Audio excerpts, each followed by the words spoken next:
Hello, and welcome back to my channel. Today will be another religious video, because why not? I don't even remember when the last time I made a religious video was. I know it's been a while though. Again, apologize for the background noise, there's nothing I can do about it. Well, I could move, but there's really nowhere else I can go in this house where you can't hear the background. So, today's topic, the 7 deadly sins. Most importantly, the most dangerous one of all.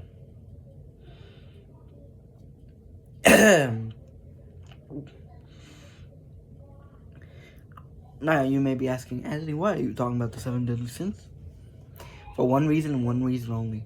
Most people, including myself, don't know where the line, where the line is set on when something is, when one is falling into one of the deadly sins, or just, like for example, laziness doesn't just outright mean you are sinning, right? So, which is why I'm here to talk about it today, and of course the most dangerous one. We'll go from, the most hard, the hardest to get over versus all the others. Let's start. So, first thing I'll be talking about, the one, the only, sloth. Sloth is a very interesting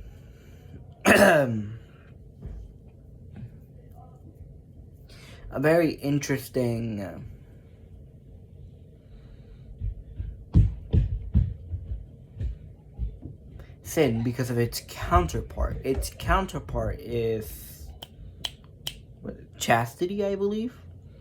Is it chastity? I know it's something. Or chastity for greed.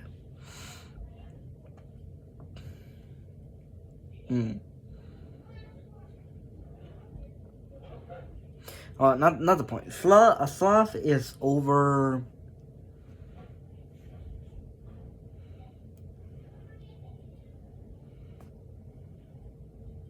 What's the word?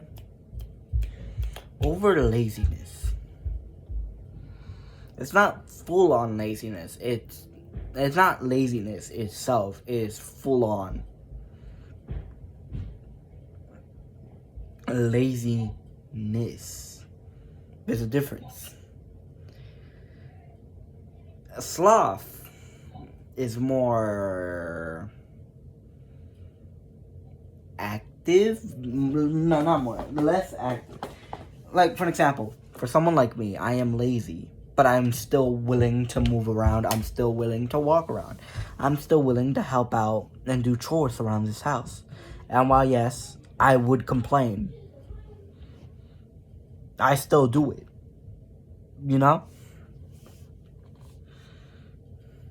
While with sloth, it's just not wanting to do anything in general. And not doing said thing in general. Like, how do I explain this? Extreme laziness to the point where it's like, you aren't willing to do anything. Like, for instance, have y'all watched the hit comedy show Jessie by Disney Plus? It's a sitcom. It has this one character, Bertram. That's sloth. That right there is a great, like, where it's like, it's too far and it's like 5 feet away. We could just move a little and just grab it, but he chooses not to. That right there is sloth. The only difference being sloth wouldn't actually clean or do anything in general. Now,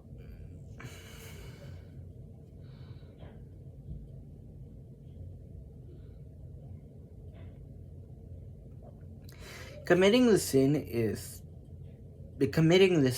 actively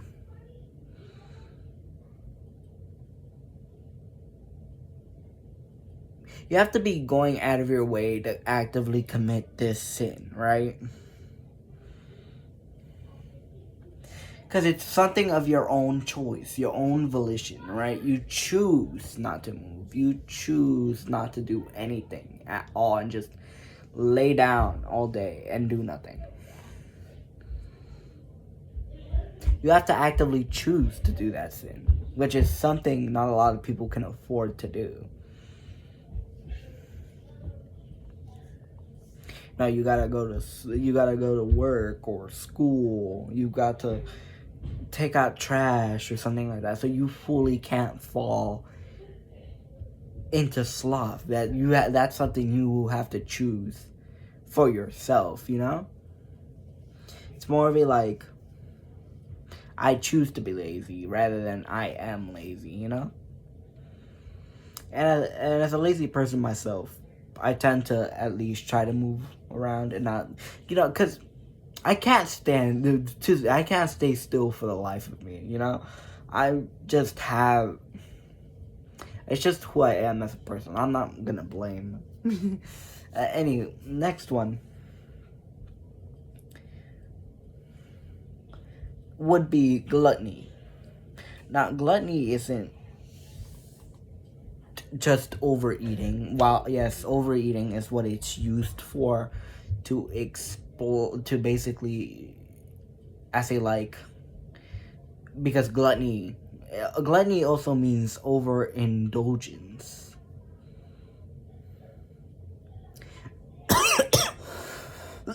But I necessarily put in the category of just eating too much rather than overindulgence, because overindulgence also crosses into the path of greed, which I'll get to that sooner. After this, gluttony again is a lot like sloth, but a lot more difficult. Because if you're a person like me, for an example, fat people tend to eat a lot more even after they are full. That's something they tend to do. At least that's what I tend to do. But I'm on a diet, so I can't do that anymore. I've been on a diet for 2 years, 3 years, maybe more, maybe less.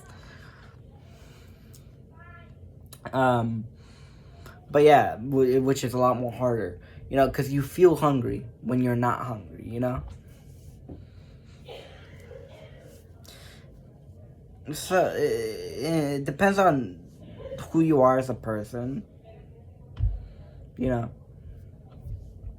Next one is, of course, greed. Greed and gluttony are almost the same kind of thing, where it's like overindulgence. With greed, it's basically the need or want of something you do not use or need, and willing to do anything to get it. For an example,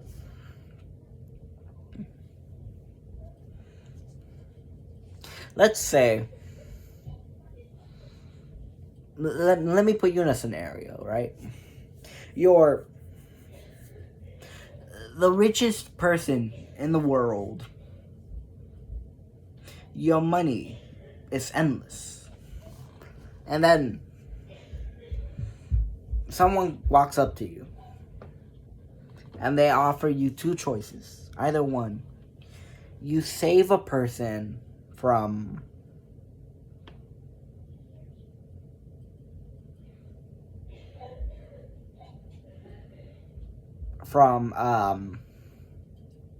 meeting their end, or you get more money out of it. Basically, greed is willing to do anything to get what you want, even though you yourself do not need it. Like, willing to pollute the earth for more money, kind of like that. That's what its basic essentials are, at least. Like, there's a difference between being poor and needing money versus having all the money you need, but still choosing to want more money and more, even though you necessarily don't need it to live. You just need it to have it, which is the best way I can describe it. Next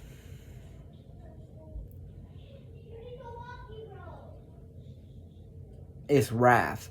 Wrath is a difficult one to gauge because anger is a common, universal thing. Everyone has been angry at some point.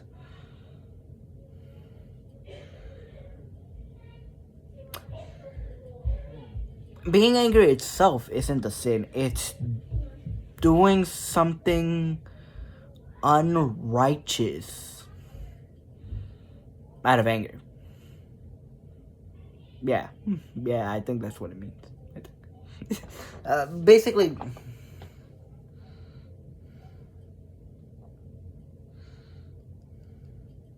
how do I describe this?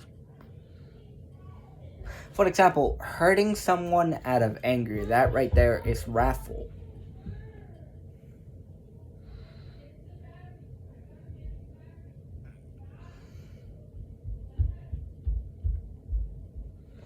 Hating someone is considered wrathful, I think. Yeah, because hating requires anger. To hate someone requires anger. Yeah? Yeah. Yeah, I know what I'm talking about. No, I do not. No, I do not.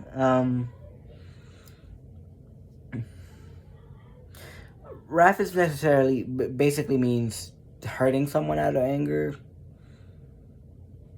or just getting overly angry and doing something like really bad. Like, unless of course it's righteous, which I don't know where that line in the sand is. Because, for an example, right? If we look at Jesus flipping over the tables and be like, you've turned my father's house into the house of robbers or something like that, right? He flipped over tables, right? So he wasn't committing the sin of wrath, which means doing something out of anger, which with righteousness, or at least a good heart or a good intention, that wouldn't count. I think, I don't know. Next would be which ones have I covered already? I've covered sloth, greed, gluttony. Which one did I just cover? Why am I wrath, which leaves 3? Yeah, no, leaves 2. No, 3. Which 3? Envy. Envy is being envious of a person who basically has something that you want. Basically, envy itself would be more like jealousy, except a lot more stronger. I'm assuming. Like, for an example, it's a great example.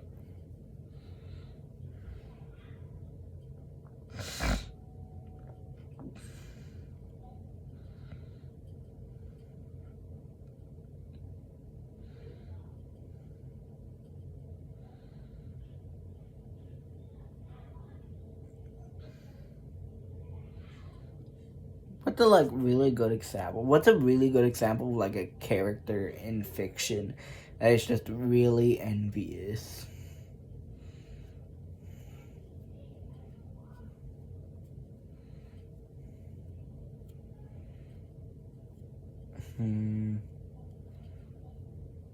Basically, looking at someone else's life and basically wanting what they have and ignoring what you already have is basically what envy is in general. Which, yeah, I don't know how to explain it in a way that makes sense. I'm explaining it in a way that would make sense to me. Next is the second hardest sin, which is lust. Now, lust as a sin is the second hardest, not only because, for one, it is the only sin you physically cannot win against. Because if you've read the Bible, basically, the whole thing is basically flee from lust rather than, bring it on,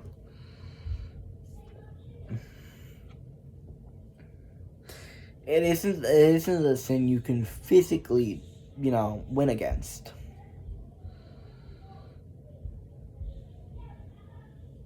Cause yeah. Which makes it very difficult to overcome in general for a lot of people. And it's one of the many sins that once you fall into it, it's very hard to just crawl out.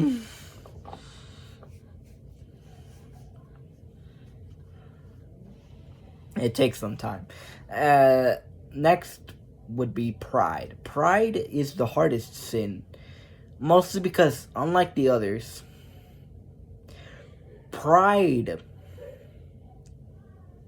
being prideful leads you to do things without you even knowing it. For an example, you may be so prideful to the fact where you think, where did Croc go? Where you think your faith is enough to save you. Where you think you cannot sin because you believe in God and that's enough, right? Pride is a very difficult sin because it is it's the hardest sin to go up against because it's the one where it's like you do not accept the fact that you are in trouble. Pride is being ahead of yourself. Pride is being like, I don't have a problem. That's basically what pride is. And its essential stuff is basically, I don't have a problem, you do. Which makes it the hardest out of all the other sins to, go up against.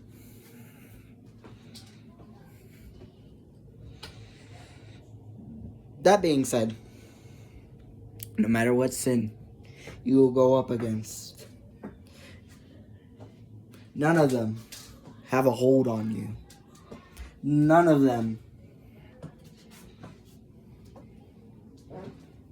have a grip on your soul. As long as you have faith and pray to God Almighty,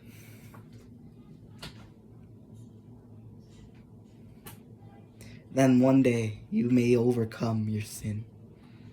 It's not instant, but once you do, you'll feel a whole lot better. Everyone's a sinner, whether they'd like to admit it or not.